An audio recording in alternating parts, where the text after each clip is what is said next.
ಮಾಜಿ ಸಚಿವ ಶತಾಯುಷಿ ಭೀಮಣ್ಣ ಖಂಡ್ರೆ ನಿಧನರಾಗಿದ್ದಾರೆ. ವಯೋಸಹಜ ಸಮಸ್ಯೆಗಳಿಂದ ಬಳಲುತ್ತಿದ್ದ ಅವರು ಬೀದರ್ ಜಿಲ್ಲೆಯ ಬಾಲ್ಕಿ ಪಟ್ಟಣದ ಸ್ವಗೃಹದಲ್ಲಿ ಕೊನೆಯುಸಿರೆಳೆದಿದ್ದಾರೆ. ಸಚಿವ ಈಶ್ವರ್ ಖಂಡ್ರೆ ಅವರ ತಂದೆ ಯುವ ಸಂಸದ ಸಾಗರ್ ಖಂಡ್ರೆ ಅವರ ಅಜ್ಜ ಭೀಮಣ್ಣ ಖಂಡ್ರೆ ಅವರಿಗೆ ಕಳೆದ 4-5 ದಿನಗಳಿಂದ ಬಾಲ್ಕಿಯ ಅವರ ನಿವಾಸದಲ್ಲಿ ಚಿಕಿತ್ಸೆ ನೀಡಲಾಗುತ್ತಿತ್ತು. ಆದರೆ ಆರೋಗ್ಯ ಮತ್ತಷ್ಟು ವಿಷಮಿಸಿದ್ದರಿಂದ ರಾತ್ರಿ 10:50ರ ಸುಮಾರಿಗೆ ಇಹಲೋಕ ತ್ಯಜಿಸಿದ್ದಾರೆ. ಮಾಜಿ ಸಚಿವ ಶತಾಯುಷಿ ಭೀಮಣ್ಣ ಖಂಡ್ರೆಯವರ ಅಂತಿಮ ದರ್ಶನ ಹಾಗೂ ಅಂತ್ಯಕ್ರಿಯೆ ಇಂದು ನೆರವೇರಲಿದೆ ಎಂದು ಅವರ ಮಗ ಸಚಿವರು ಆದ ಈಶ್ವರ್ ಖಂಡ್ರೆ ತಿಳಿಸಿದ್ದಾರೆ. ಇಂದು ಬೆಳಗ್ಗೆ ಅವರ ಪಾರ್ಥಿವ ಶರೀರವನ್ನ ಬಾಲ್ಕಿಯ ಗಾಂಧಿ ಗಾಜ್ನಲ್ಲಿರುವ ಅವರ ಮನೆಯ ಆವರಣದಲ್ಲಿ ಸಾರ್ವಜನಿಕ ದರ್ಶನಕ್ಕೆ ಇಡಲಾಗಿದೆ. ಸಂಜೆ ಬಾಲ್ಕಿಯ ಹೊರವಲಯದ ಚಿಕ್ಲಚಂದ ಗ್ರಾಮದ ಸಮೀಪದ ಶಾಂತಿಧಾಮದಲ್ಲಿ ವೀರಶೈವ ಲಿಂಗಾಯತ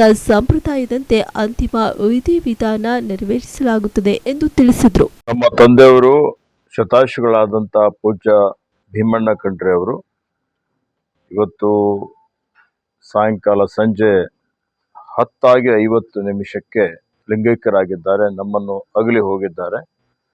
15 ದಿವಸಗಳಿಂದ ಅವರು ಅನಾರೋಗ್ಯದಿಂದ ಬಳಲ್ತಾ ಇದ್ರು. ಇವತ್ತು ಅವರ ಆರೋಗ್ಯದಲ್ಲಿ ಚೇತರಿಕೆ ಕಾಣಿಸ್ಕೊಳ್ತಾ ಇತ್ತು. ಅವರು ಮತ್ತೆ ಚೇತರಿಸ್ಕೊಳ್ತಾರೆ, ನಮ್ಮ ಮಧ್ಯದಲ್ಲಿ ಇರ್ತಾರೆ ಅನ್ನುವಂಥದ್ದು ನಮ್ಮೆಲ್ಲರಿಗೆ ಒಂಥರ ವಿಶ್ವಾಸ ಇತ್ತು. 102 ವರ್ಷಗಳ ಸಾರ್ಥಕ ಬದುಕನ್ನು ಅವರು ಬದುಕಿದ್ದಾರೆ. ಅವರು ಅನಾರೋಗ್ಯ ಇದ್ದಂಥ ಸಂದರ್ಭದಲ್ಲಿ ಸಾವಿರಾರು ಜನ ಇವತ್ತು ಅವರಿಗಾಗಿ ಪ್ರಾರ್ಥನೆ ಮಾಡಿದ್ದಾರೆ, ಅವರಿಗಾಗಿ ಪೂಜೆ ಸಲ್ಲಿಸಿದ್ದಾರೆ. ಸುಮಾರು ಎಲ್ಲ ಮಠಾಧೀಶರು, ಪೂಜ್ಯರು, ಇಡೀ ರಾಜ್ಯದಾದ್ಯಂತ ಇರುವಂಥ ಬ್ಯಾಂಗ್ಳೂರು ಬೇರೆ ಬೇರೆ ಕಡೆಯಿಂದ ಸಹಿತ ಇವತ್ತು ಪೂಜ್ಯರು ಬಸವಲಿಂಗ ಪಟ್ಟದೇವರು, ಪೂಜ್ಯ ರಂಭಾಪುರಿ ಶ್ರೀಗಳು, ಕೇದಾರ ಶ್ರೀಗಳು, ದಿಂಗಾಲೇಶ್ವರ ಶ್ರೀಗಳು, ಬಾತಂಬರಾಜ ಶ್ರೀಗಳು, ಹುಲ್ಸೂರು ಶ್ರೀಗಳು, ಅರ್ಕೂಡು ಶ್ರೀಗಳು, ಹುಬ್ಬಳ್ಳಿ 3000 ಮಠ ಶ್ರೀಗಳು, ಇಲ್ಕಲ್ ಶ್ರೀಗಳು, ಹೀಗಾಗಿ ಸ್ಥಳೀಯ ಎಲ್ಲ ಶ್ರೀಗಳ ಒಂದು ಹಾರೈಕೆ, ಅವ್ರದ್ದೆಲ್ಲರ ಒಂದು ಆಸೆ. ಯಾಕೆಂದರೆ ಅವರೆಲ್ಲರ ಒಂದು ಆಶೀರ್ವಾದ ಇವತ್ತು ಅವ್ರು ಖುದ್ದಾಗಿ ಸ್ವಯಂ ಇಚ್ಛೆಯಿಂದ ಅವ್ರ ಜೊತೆಯಲ್ಲಿ ಸಾವಿರಾರು ಜನ ಅವರ ಅಭಿಮಾನಿಗಳು ಸ್ವಯಂ ಇಚ್ಛೆಯಿಂದ ಬಂದು ಅವರಿಗೆ ಇವತ್ತು ಅವರ ಆರೋಗ್ಯ ವಿಚಾರಣೆ ಮಾಡಿ ಭಾಳಷ್ಟು ಅವ್ರ ಬಗ್ಗೆ ವಿಶೇಷವಾಗಿ ಅವರು ಮಾತನಾಡಿ ಹೋಗಿದ್ದು ನಮ್ಮ ಪರಿವಾರದವರೆಲ್ಲರೂ ಮರೀಲಿಕ್ಕೆ ಸಾಧ್ಯ ಇಲ್ಲ. ಖಂಡ್ರೆ ಪರಿವಾರದ ವತಿಯಿಂದ ಇವತ್ತು ನಾನಿದ್ದೇನೆ, ನಮ್ಮ ತಮ್ಮನಾದಂಥ ಅಮರ್ ಖಂಡ್ರೆ ಅವರಿದ್ದಾರೆ, ನನ್ನ ಮಗನಾದಂಥ ಗುರುಪ್ರಸಾದ್ ಖಂಡ್ರೆ ಅವರು, ಸಂಸದರಾದಂಥ ಸಾಗರ್ ಖಂಡ್ರೆ ಅವರು, ಲಿಂಗು ಖಂಡ್ರೆ ಅವರು, ಈ ಥರ ಎಲ್ಲ ನಮ್ಮ ಖಂಡ್ರೆ ಪರಿವಾರದ ಎಲ್ಲ ನಮ್ಮ ಅಕ್ಕ ತಂಗಿಯಂದಿರು, ನಮ್ಮ ಭಾವಂದಿರು ಎಲ್ಲರೂ ಇವತ್ತು ಇಡೀ ಸಮಾಜಕ್ಕೆ, ಇಡೀ ಮಠಾಧೀಶರಿಗೆ, ಇಡೀ ಎಲ್ಲ ಅವರ ಅಭಿಮಾನಿಗಳೇ ಚಿರಋಣಿಯಾಗಿದ್ದೇವೆ. ಅವರಿಗೆ ನಮ್ಮ ಕೃತಜ್ಞತೆಗಳನ್ನು ಸಲ್ಲಿಸ್ತಾ ಇದ್ದೇವೆ. ನಾಳೆ ಸಾಯಂಕಾಲ 5 ಗಂಟೆಗೆ ಬಾಲ್ಕಿಯಲ್ಲಿ ಶಾಂತಿಧಾಮ ನಮ್ಮ ತಾಯಿಯವರ ಸಮಾಧಿಯ ಪಕ್ಕದಲ್ಲಿ ಇವತ್ತು ನಮ್ಮ ತಂದೆಯವರಾದ ಪೂಜ್ಯ ಭೀಮಣ್ಣ ಖಂಡ್ರೆ ಅವರ ಅಂತ್ಯಕ್ರಿಯೆ ಇವತ್ತು ಆಗೋದಿದೆ. ನಾಳೆ 5 ಗಂಟೆಗೆ ಅಂತ ಹೇಳಿ ನಾನು ಅವರ ಅಭಿಮಾನಿಗಳಿಗೆ ಹೇಳಲಿಕ್ಕೆ ಬಯಸ್ತಾ ಇದ್ದೇನೆ. ನೋಡಿ, ಅವರೆಲ್ಲ ನಮ್ಮ ಕಾಂಗ್ರೆಸ್ ಪಕ್ಷದ ಹಿರಿಯ ಮುಖಂಡರು ಭಾಳಷ್ಟು ಜನ ಬರ್ತಾರೆ. ದೊಡ್ಡ ಶಕ್ತಿ ಆಗಿದ್ರು ಸರ್. ಇವತ್ತು ಆ ಶಕ್ತಿನ ನೋಡಿ, ನಮ್ಮ ತಂದೆಯವರೇ ನನಗೆ ರೋಲ್ ಮಾಡೆಲ್. ಇವತ್ತು ನಾನು ಈ ಒಂದು ಮಟ್ಟಕ್ಕೆ ಬೆಳೆದಿದ್ದೇನೆ, ಸಚಿವನಾಗಿ ಸೇವೆ ಮಾಡ್ತಾ ಇದ್ದೇನೆ, 4 ಸಲ ಶಾಸಕನಾಗಿ ಸೇವೆ ಮಾಡಿದ್ದೇನೆ. ಇವತ್ತಂತ ಹೇಳಿದರೆ ಅವರು ನಮಗೆ ಬಾಲ್ಯದಿಂದಲೇ ಒಬ್ಬ ಹೋರಾಟಗಾರರು. ಅವರು ಅನ್ಯಾಯದ ವಿರುದ್ಧ ಹೋರಾಟ ಮಾಡಿದಂಥವ್ರು, ಇದ್ದದ್ದು ಇದ್ದ ಹಾಗೆ ಹೇಳಿದಂಥವ್ರು, ನಿರ್ಭೀತಿಯಿಂದ ಇವತ್ತು ಅವರು ಸಮಾಜದಲ್ಲಿ ಕಳಕಳಿ ಇಟ್ಕೊಂಡು ಸ್ವಾತಂತ್ರ್ಯಕ್ಕಾಗಿ ಹೋರಾಟ ಮಾಡಿದ್ದಾರೆ, ನೈಜಾಮನ ವಿರುದ್ಧ ಹೋರಾಟ ಮಾಡಿದ್ದಾರೆ, ಅನ್ಯಾಯದ ವಿರುದ್ಧ ಹೋರಾಟ ಮಾಡಿದ್ದಾರೆ, ರೈತರಿಗಾಗಿ, ಬೀದರ್ ಜಿಲ್ಲೆ, ಕಲ್ಯಾಣ ಕರ್ನಾಟಕಕ್ಕಾಗಿ, ಶೈಕ್ಷಣಿಕ ಕ್ಷೇತ್ರದಲ್ಲಿ ಅವರು ಮಾಡಿದಂಥ ಸಾಧನೆ ಅಪಾರವಾದಂಥದ್ದಿದೆ. ಇವತ್ತು ನಾವೆಲ್ಲ ಹೇಳ್ಬೋದು, ನಮಗೆಲ್ಲ ರೆಡಿಮೇಡ್ ಪ್ಲ್ಯಾಟ್ಫಾರ್ಮ್ ಸಿಕ್ಕಿದೆ.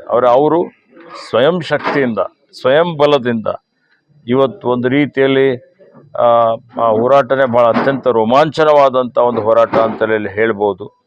ಇವತ್ತು ಅನೇಕ ಕೃಷಿ ಆಧಾರಿತ ಕೈಗಾರಿಕೆಗಳನ್ನು ಸ್ಥಾಪನೆ ಮಾಡಿ ಸಾವಿರಾರು ಜನರಿಗೆ ಉದ್ಯೋಗ ಕೊಡಿಸುವಂಥ ಕೆಲಸವನ್ನು ಮಾಡಿದ್ದಾರೆ. ಅವರ ಒಂದು ಚಾರಿತ್ರ್ಯ, ಅವರ ಮಾತುಗಳು, ಅವರ ರಾಷ್ಟ್ರೀಯತೆ, ರಾಷ್ಟ್ರಭಕ್ತಿ, ರಾಷ್ಟ್ರಪ್ರೇಮ ಸಮಾಜ ಪ್ರೇಮ, ಅಖಿಲ ಭಾರತ ವೀರಶೈವ ಲಿಂಗಾಯತ ಮಹಾಸಭೆ ಅಧ್ಯಕ್ಷರಾಗಿ ಸಮಾಜವನ್ನು ಒಗ್ಗೂಡಿಸುವಂಥ ಒಂದು ಕೆಲಸವನ್ನು ಮಾಡಿ, ಸಮಾಜ ಒಗ್ಗೂಡಿಸಿದರೆ ಇತರರಿಗೂ ತನ್ನ ಜೊತೆಯಲ್ಲಿ ತೆಗೆದುಕೊಂಡು ಹೋಗ್ಬೋದು ಅನ್ನುವಂಥ ಒಂದು ದೃಢವಾದಂಥ ಅವರ ಒಂದು ತೀರ್ಮಾನ, ಒಂದು ನಿರ್ಣಯ ಇವತ್ತು ರಾಜ್ಯದಾದ್ಯಂತ ದೇಶದಾದ್ಯಂತ ಸುತ್ತಾಡಿ ಸಂಘಟನೆ ಮಾಡಲಿಕ್ಕೆ ಪ್ರಯತ್ನ ಮಾಡಿದಂಥವರು ಹಲವಾರು ಅಸಾಧ್ಯವಾದಂಥ ಅನೇಕ ಕೆಲಸ ಕಾರ್ಯಗಳನ್ನು ಮಾಡಿದ್ದಾರೆ. ಕಾಂಗ್ರೆಸ್ ಪಕ್ಷದ ಒಬ್ಬ ನಿಷ್ಠಾವಂತ ಮುಖಂಡರಾಗಿ ಪಕ್ಷಕ್ಕಾಗಿ ಸಂಘಟನೆಗಾಗಿ ದುಡಿದಿದ್ದಾರೆ. ಇವತ್ತು ಶಾಸಕರಾಗಿ, ವಿಧಾನ ಪರಿಷತ್ ಸದಸ್ಯರಾಗಿ, ಅವರು ಇವತ್ತು ಸಚಿವರಾಗಿ, ವೀರಪ್ಪ ಮೊಯ್ಲಿಯವರ ಸಚಿವ ಸಂಪುಟದಲ್ಲಿ ಸಾರಿಗೆ ಸಚಿವರಾಗಿಯೂ ಅವರು ತಮ್ಮದೇ ಆದಂಥ ವಿಶಿಷ್ಟವಾದಂಥ ಕೊಡುಗೆಯನ್ನು ಕೊಟ್ಟಿದ್ದಾರೆ. ಬೀದರ್ ಜಿಲ್ಲೆ ಈ ಭಾಗದ ಅಭಿವೃದ್ಧಿಯಲ್ಲಿ, ಎಲ್ಲ ಅಭಿವೃದ್ಧಿಯಲ್ಲಿ ಅವರ ಒಂದು ಕೊಡುಗೆ ಇದೆ ಬಹಳಷ್ಟು ಮಟ್ಟಿಗೆ. ಹೀಗಾಗಿ ಅಂಥ ಒಬ್ಬ ಮಹಾಪುರುಷರ ಸುಪುತ್ರನಾಗಿದ್ದಂಥದ್ದು ನನ್ನ ಭಾಗ್ಯ ಅಂತೇಳಿ ನಾನು ತಿಳ್ಕೊಂಡಿದ್ದೇನೆ. ಅವರು ತೋರಿಸ್ಕೊಟ್ಟಂಥ ದಾರಿಯಲ್ಲಿ ನಡಿಲಿಕ್ಕೆ ಪ್ರಾಮಾಣಿಕವಂಥ ಪ್ರಯತ್ನ ನಾವೆಲ್ಲ ಮಾಡ್ತೇವೆ. ಅದಕ್ಕೆ ಇವತ್ತು ಅವರ ಅಭಿಮಾನಿಗಳು, ಅವರ ಭಾಳಷ್ಟು ಜನ, ಅವರ ಸ್ನೇಹಿತರು, ಪೂಜ್ಯರೆಲ್ಲ ಇದ್ದಾರೆ. ಎಲ್ಲರೂ ಇವತ್ತಿನ ದಿವಸ ಅವರಿಗೆ ಒಂದು ಆತ್ಮಕ್ಕೆ ಶಾಂತಿ ಕೋರಬೇಕು ಅಂತೇಳಿ ನನ್ನ ಪರವಾಗಿ ನಾಡಿನ ಜನತೆಗೆ ನಾನು ವಿನಂತಿಯನ್ನು ಮಾಡ್ತೇನೆ. ಅವರ ಕಟ್ಟಿದಂಥ ಅಂದರೆ ಸುಮಾರು ಜನ ಮಹಾಪುರುಷರು ಮಹಾಸಭೆಯಲ್ಲಿ ಸೇವೆಯನ್ನು ಮಾಡಿದ್ದಾರೆ. ಶತಾಯುಷಿಗಳಾದಂಥ ಪೂಜ್ಯ ಶಿವಕುಮಾರ ಮಹಾಸ್ವಾಮಿಗಳು ಮಹಾಸಭೆ ಅಧ್ಯಕ್ಷರಾಗಿದ್ದರು. ಇವರು ಸುಮಾರು ಲಕ್ಷಾಂತರ ಸದಸ್ಯತ್ವವನ್ನು ರಚನೆ ಮಾಡಿ ಗುರುವಿರಕ್ತರನ್ನು ಒಗ್ಗೂಡಿಸುವಂಥದ್ದು, ಇವತ್ತು ಸಮಾಜವನ್ನು ಮುನ್ನಡೆಸುವಂಥದ್ದು, ಸಂಕಷ್ಟ ಬಂದಂಥ ಸಂದರ್ಭದಲ್ಲಿ ಇವತ್ತು ಎಲ್ಲರೂ ಸೇರಿ ಅನೇಕ ರೀತಿಯ ಕೆಲಸ ಕಾರ್ಯಗಳನ್ನು ಮಾಡಿದ್ದಂಥದ್ದು ಇವತ್ತು ಇಡೀ ನಾಡಿನ ಜನತೆ ಎಲ್ಲರಿಗೆ ಗೊತ್ತಿದ್ದಂಥ ವಿಷಯವಾಗಿದೆ. ಹೀಗಾಗಿ ಅವರೆಲ್ಲರಿಗೆ ನಾನು ಕೃತಜ್ಞತೆಗಳನ್ನು ಸಲ್ಲಿಸುತ್ತೇನೆ.